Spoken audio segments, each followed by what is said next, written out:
Africa is the homeland of my ancestors.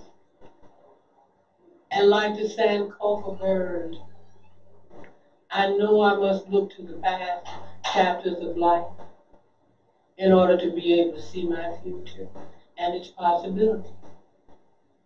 Africa is the motherland. And as I think back to the ancient mothers in the memory of my distant past, the beautiful women of the motherland, my ancestors, they were soft in their heart and delicate in their beauty. Then they were free in their spirit. Some were tall, some short, some big, some small.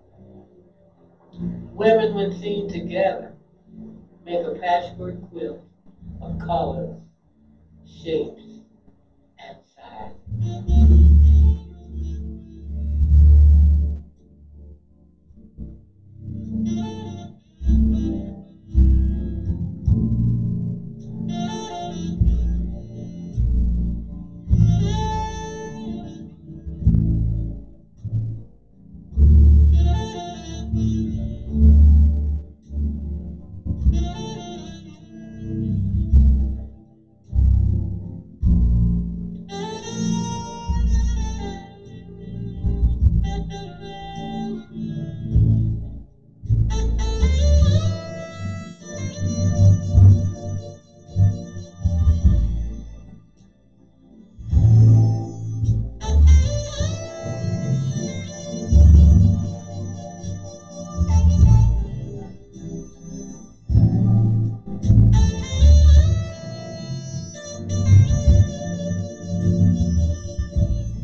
that breaks.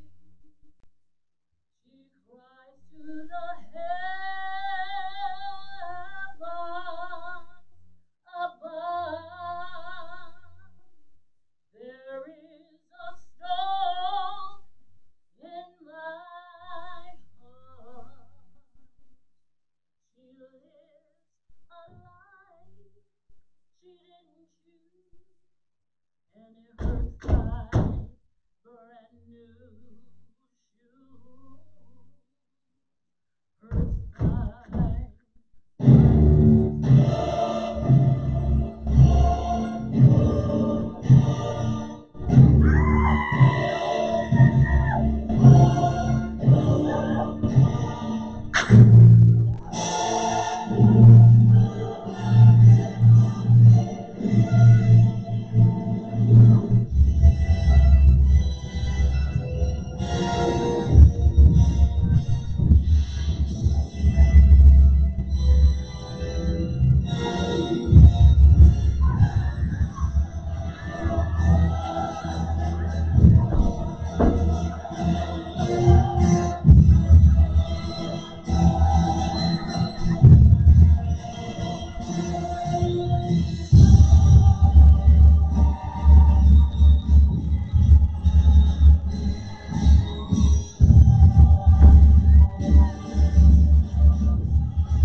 Like a motherless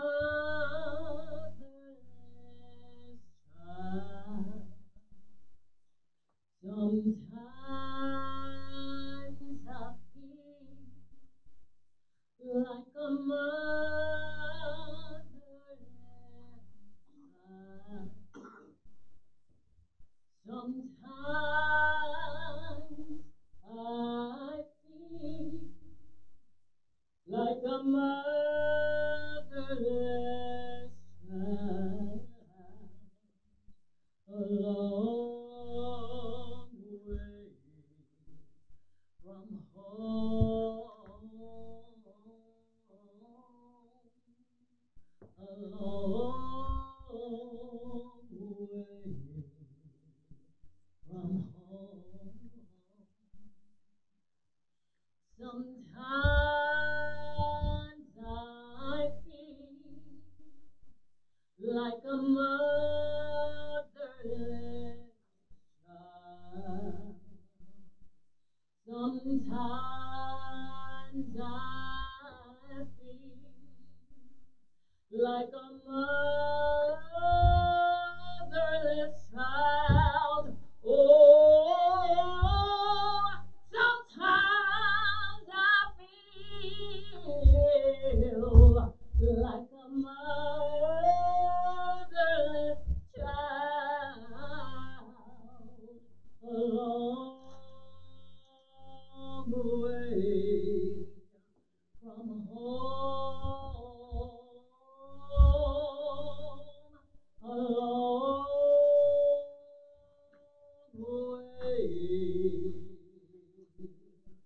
from home,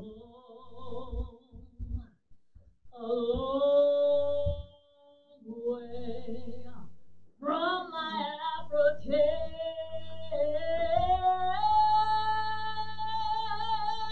home.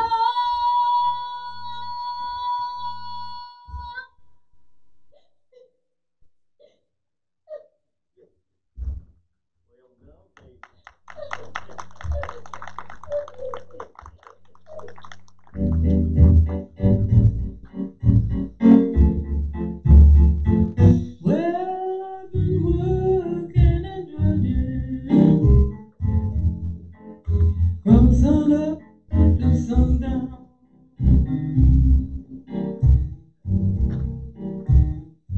Well, I've been working and drudging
If I went to Israel, I don't think Israel would be the best place for me to be at this time, considering the view that most Jews have of Louis Farrakhan. You go to Nigeria, which is, if not the most corrupt nation in Africa, and it could be the most corrupt nation in the world, Mr. Farrakhan. Oh, now, Mr. Wallace.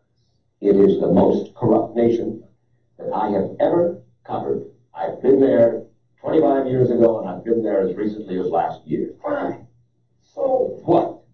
35 years old. That's what that nation is. Now here's America, 226 years old. You love democracy, but there in Africa, you're trying to force these people into a system of government that you just have accepted 30 years ago, black folk got the right to vote. You're not in any moral position to tell anybody how corrupt they are. You should be quiet and let those of us who know our people go there and help them get out of that condition. But America should keep her mouth shut wherever there's a corrupt regime, as much hell as America has raised on the earth. No, I will not allow America, or you, Mr. Wallace, to condemn them as the most corrupt nation on earth when you have spilled the blood of human beings. Has Nigeria dropped an atomic bomb and killed people in Hiroshima and Nagasaki? Have they killed off millions of Native Americans? How dare you put yourself in that position as a moral judge? I think you should keep quiet, because with that much blood on America's hands, you have no right to speak. I will speak because I don't have that blood on my hands. Yes, there's corruption there. Yes, there's mismanagement of resources. Yes, there is abuse. There's abuse in every nation on earth, including this one. So let's not play holy to moralize on them. Let's help. I'm not moralizing. I'm asking a question, and I got an answer. Why would you put it as the most corrupt regime in the world? That doesn't make sense. Can you think of one more corrupt? Yeah, I'm living in one. I'm living in one. Yes. You've done a hell of a thing on this earth, so you should not be the one to talk. You should be quiet when it comes to moral condemnation. In my judgment. I didn't mean to be so fired up. No, that's good. That's good. That's my passion. I first recognized the passion of the black Muslim movement and Louis Farrakhan way back in 1959 when I anchored a broadcast entitled The Hate That Hate Produced. The black Muslim meeting we filmed included a mock trial, a kind of passion play, where the white man was judged for crimes against the black race. The voice you will hear is that of the prosecutor. This tape will show you why white America was worried about the black Muslims.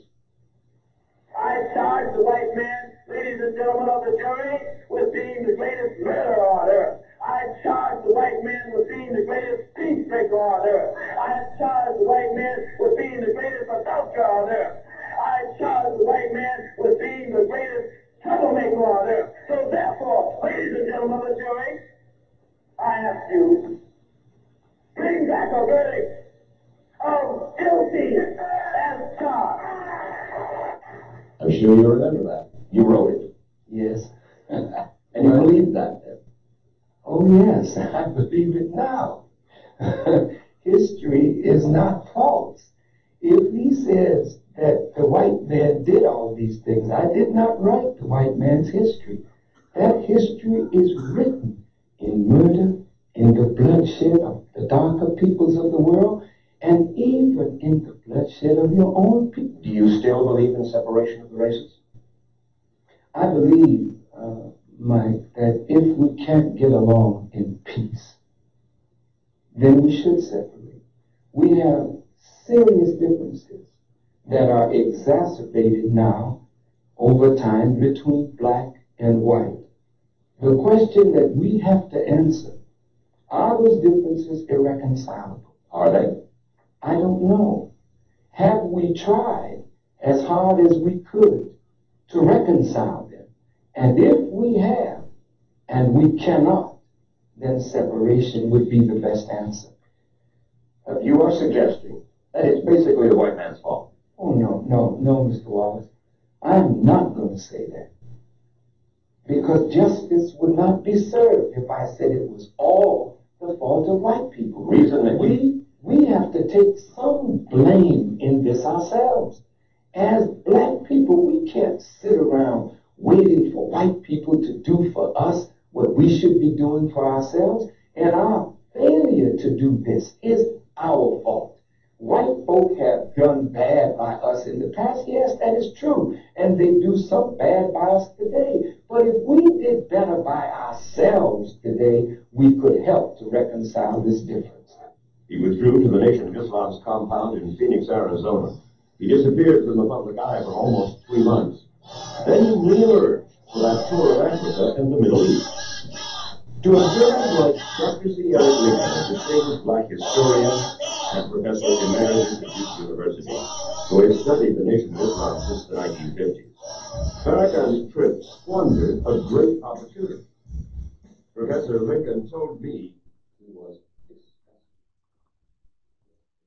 In the name of Allah, the merciful, I bear witness that there is no other God other than Allah, giving honor to Moses for bringing us the Torah, and Jesus for bringing us the gospel, and Muhammad for bringing us the Quran.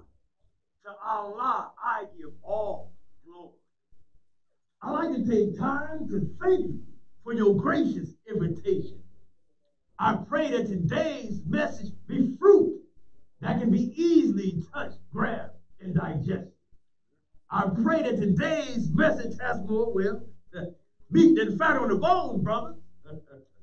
Now, for those of you all who are already texting and daydreaming or tweeting like your President Trump, well, I'm afraid that's a message for another day.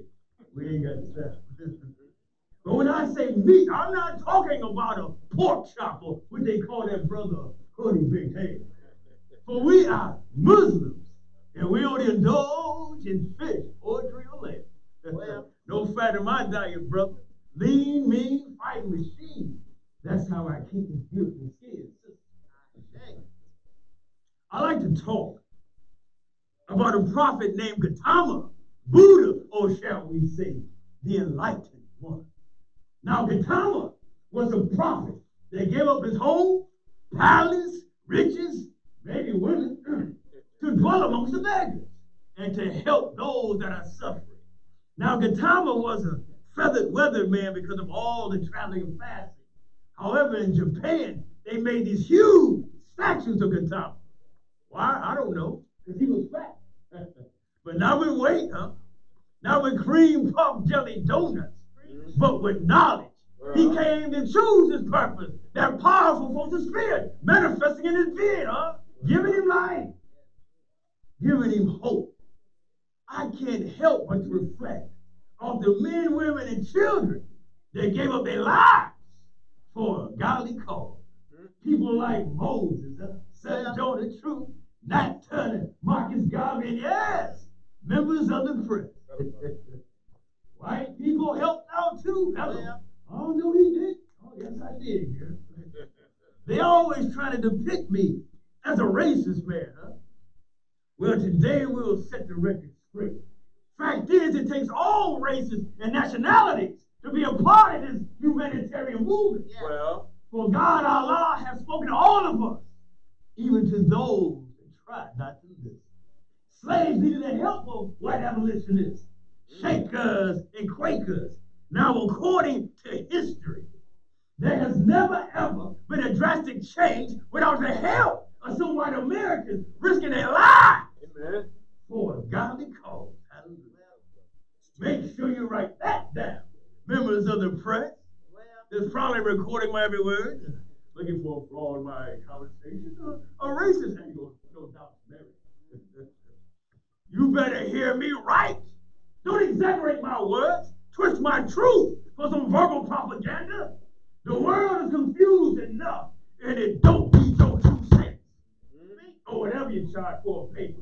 Today's a teaching moment, not only for the ignorant races, but the unconscious black man, especially the young black man. The young black man has been killing more brothers and sisters than the Ku Klux Klan, neo-Nazi, and some wars summed up together. These things disturb me as I look from the streets of Chicago and across the world. Now, granted, some of these things, brothers and sisters, we have brought on ourselves. Huh? Youth football, basketball, jocks, hunt, beating up on your wife and kids, getting high on drugs. God has blessed you with your dreams, man. Why are you trying to wake up to a nightmare? But there is a system in place, and its purpose is to make you fail. Brother. In my black bag, I have these letters written by Willie Lynch. Willie Lynch was a preacher's fellow. They came up with a program how to destroy the black man, the black woman, the light-skinned slave against the dark-skinned, the old against the young.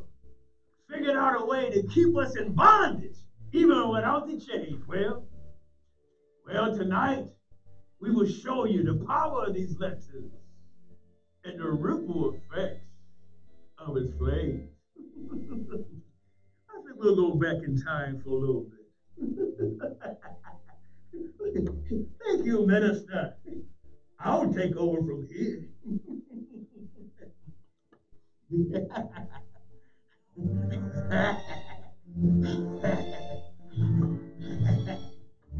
Gentlemen, I greet you here on the banks of the James River in the year of our Lord 1712. First, I shall thank you, the gentlemen of the colony of Virginia, for bringing me here. I am here to help solve some of your problems with slaves. Why, your invitation reached me on my modest plantation in the West Indies, where I'm experimenting with some of the newest and still oldest methods to control the slaves. Why ain't you rolling in me, us, if my program is implemented? As our boat sails south of the James River, named for the story is king, whose version of the Bible I do cherish. I have learned that your problem is not unique. As Rome used cord or wood for crosses, we're standing up your human body by greater numbers. Why you, on occasion, been using trees and ropes? Well, I caught the whiff of a dead slave hanging from a tree a few miles